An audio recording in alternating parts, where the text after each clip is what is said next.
next tonight. Look at these little cuties, aren't they gorgeous? Jasper and Reuben. Well, their parents of the twin boys from York say that they feel that they're part of a horrible experiment because only one of them has been given a place at a special school. They have autism, they're 4 years old, and Jasper has been offered a place at Hobmore Oaks School, leaving brother Reuben to attend a mainstream school instead. Both boys are described as having significant learning difficulties. Our reporter Mark Ansell takes up their story. Our children aren't going to start talking. They're not going to be toilet trained. So they're going to be going to school non-verbal, in nappies. And the idea that that's got to be catered for in mainstream is difficult to stomach, really.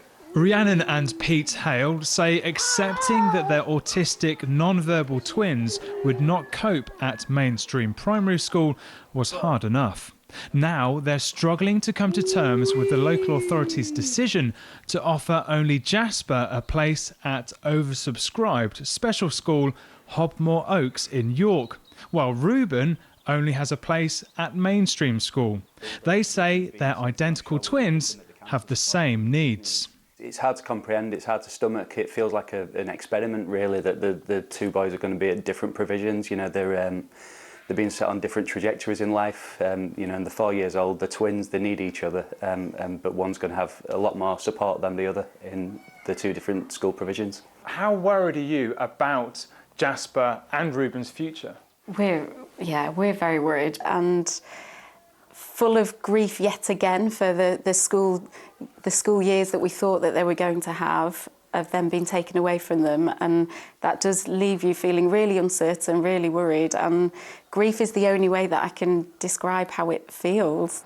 In a statement, City of York Council says clearly it would not be appropriate for us to discuss individual cases in public, other than to say that we are continuing to work with the family to find suitable provision.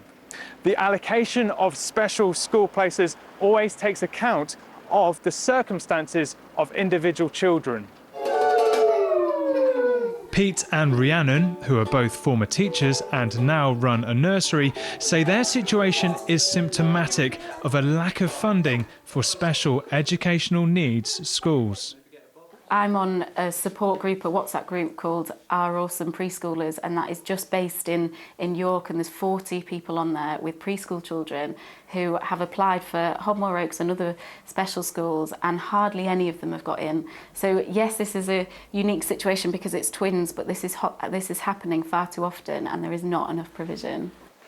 Jasper and Reuben's parents are prepared to take their case to a tribunal, but that could take around a year, by which point it'll be too late. The boys start school in September. Mark Ansell, BBC Look North, York.